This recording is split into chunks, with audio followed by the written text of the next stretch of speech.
Hello बच्चों, स्वागत है आपका मेरे मैथ्स फंडामेंटल सीरीज़ में। और मैं ये लेके आई हूँ आपके लिए पार्ट 2। पार्ट 1 में हमने सीखा था किस तरह से इक्वेशंस फॉर्म की जाती है, किस तरह से इक्वेशन बनाई जाती हैं। अब यहाँ पर बेसिक्स में है कि सॉल्यूशन ऑफ इक्वेशन, समीकरण का हल किसको कहते हैं। ठीक है, मैथ समझने के लिए मैथ्स की टर्मिनोलॉजी में बार बार बोलती हूँ, बहुत इंपॉर्टेंट है, तभी समझ में आता है आपको।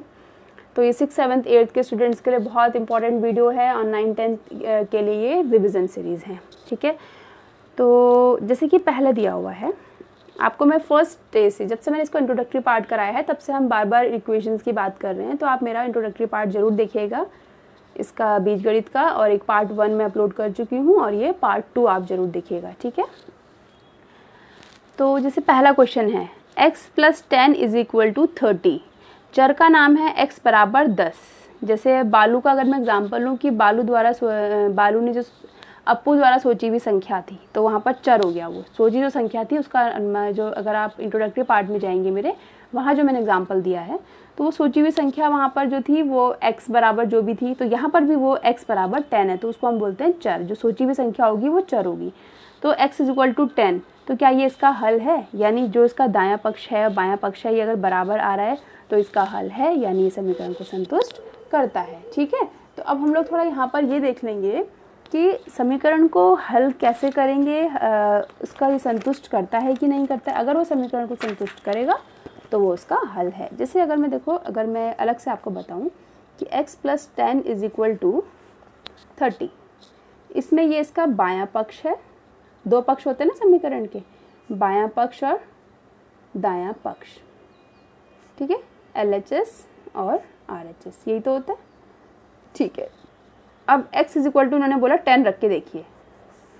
अब आपने यहाँ पर जो बायां पक्ष है, बायां पक्ष लिया आपने, LHS में बायां पक्ष ना लिख के LHS लिखूंगी। ठीक है, हमने LHS लिया, लेफ्ट हैंड साइड ली, उसको हमने बोल दिया x + 10 बराबर 10 + 10, तो ये हो गया 20, और RHS हो गया आपका 30। तो क्या LHS बराबर RHS है? नहीं है, LHS है आपका 20 और RHS है आपका 30। तो आपका ये समीकरण का हल है? नहीं। तो जो 10 है वो समीकरण का हल नहीं है। तो यानी आप यहाँ पर 10 रखिए, देखिए 10 + 10 20 होता है, 30 नहीं होता, तो नहीं। अब x 20 रखे यहाँ पर, 20 + 10 30, हाँ ये है, समीकरण का हल है, क्योंकि ये समीकरण को संतुष्ट करता है। दूसरा p = 5 रखिए, 5 - 3, तो p - 3 = 7। तो अगर मैं यहाँ पर 5 रखूँ बच्चों, देखो p की जगह 5 रखूँ, तो 5 - 3 7 होता है? नहीं होता भाई, 2 होता है। तो ये इसका आंसर हो जाएगा नहीं। p = 5 समीकरण का हल नहीं है, संतुष्ट नहीं करता है वो समीकरण को। ठीक है, p = 7, 7 - 3, 7 - 3 कितना होता है? 4 है, ये भी नहीं है, तो ये भी नहीं है, नहीं। अब यहाँ पर रखो t = 20, तो 20/5, 5 4 जो 20, ये है, हाँ है ये। उसके बाद यहाँ पर आपने रखा l = 1, 3 4 5, ये है, ये भी नहीं है। 2l + 3 = 7, l की जगह आपने 5 रखा, तो आपको समझ में आ रहा है। जैसे 2l + 3 की बात करती हूँ, जैसे 2l + 3 = 7, l = कितना रखना है आपको? क्वेश्चन में दिया हुआ है 5, पूछ रहा है ये समीकरण का हल है कि नहीं है। तो ये 2 × 5 + 3 = 7, तो 10 + 3 = 7, यानी 13 = 7। 13 7 के इक्वल होता है? नहीं होता है ना, तो बिल्कुल, तो ये इसका हल नहीं है। ठीक है, तो आई थिंक आपको समझ में आया होगा ये जो 7 क्वेश्चन थे, 7 क्वेश्चन में किस तरह से कौन समीकरण का हल है और कौन सा नहीं है। तो जो चर का मान, जब भी आप चर का मान रखो, तो दायां पक्ष और बायां पक्ष अगर आपस में बराबर आ जाते हैं, तो इसका मतलब है कि वो समीकरण का हल है। ठीक है, एक क्वेश्चन हम और कर लेते हैं। एक कुछ मान दिए हुए हैं, जांच कीजिए कि कोष्टकों में दिए हुए मान दिए गए संगत समीकरण के हल हैं या नहीं। वही सेम चीज़ आपको यहाँ पर n = 1 रखना है। तो पहले तो लिख लेती हूँ मैं इक्वेशन, n + 5 = 19। n की जगह आपने 1 रखा, पहले LHS ले लेते हैं। ठीक है, LHS लिखा आपने n + 5, यानी 1 + 5 6 और RHS लिखा 19। तो आपस में बराबर हैं? नहीं। तो आप पूरा लिखेंगे दिए गए मान संगत समीकरणों के हल नहीं हैं। तो लिखेंगे ये, अभी मैं लिख देती हूँ यहाँ पर शॉर्ट में, हल नहीं हैं। ठीक है, n = 1, n = 1 समीकरण का हल नहीं है। अब n = -10 है, तो यहाँ मैं लिख देती हूँ 7 - 2 प्लस, आप LHS RHS भी कर सकते हैं, ऐसे भी कर सकते हैं, ठीक है, आपके पास चॉइस है। ये हो जाएगा -14 + 5 = 19। तो ये हो जाएगा आपका -9 = 19। तो ये इक्वल है, नहीं है, तो लिख देंगे n = -2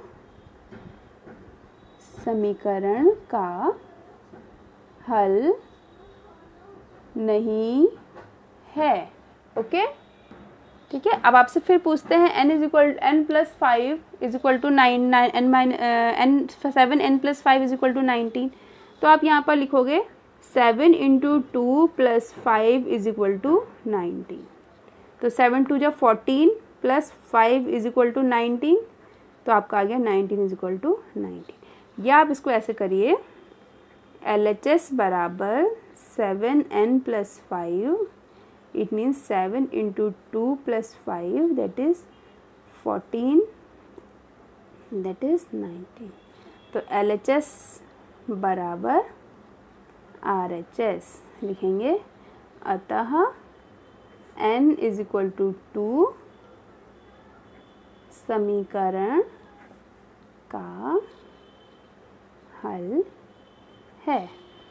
अब आता है आपका 4p - 3, LHS बराबर, तो 4 की जगह हम p की जगह लिख दिया 1 - 3, तो हो जाएगा 4 × 1 = 4 - 3, दैट इज़ 1। ओके, और RHS है आपका 13। तो हम लिखेंगे LHS ≠ RHS। अतः p = 1 समीकरण का हल नहीं है। ठीक है, तो इस तरह से समीकरण का हल का मतलब ये है कि अगर आप उसके चर का मान रखते हैं तो दायां पक्ष बायां पक्ष के अगर बराबर हो जाता है तो हम कहते हैं कि हाँ, ये समीकरण का हल है। ठीक है, तो आई होप आपको यहाँ तक समझ में आया होगा। तो थैंक्स फॉर वॉचिंग। अगर आपने सब्सक्राइब नहीं किया है मेरे चैनल को तो मेरे चैनल को प्लीज़ सब्सक्राइब कर दीजिए। अगर आपको वीडियो अच्छी लगती है तो प्लीज़ कमेंट करिए। अगर आपको कुछ पूछना है या आपको कोई भी प्रॉब्लम होती है तब आप ज़रूर मुझे कमेंट करके बताइए, एंड मुझे आपके कमेंट्स का इंतज़ार रहेगा। Okay, thank you for watching, bye bye.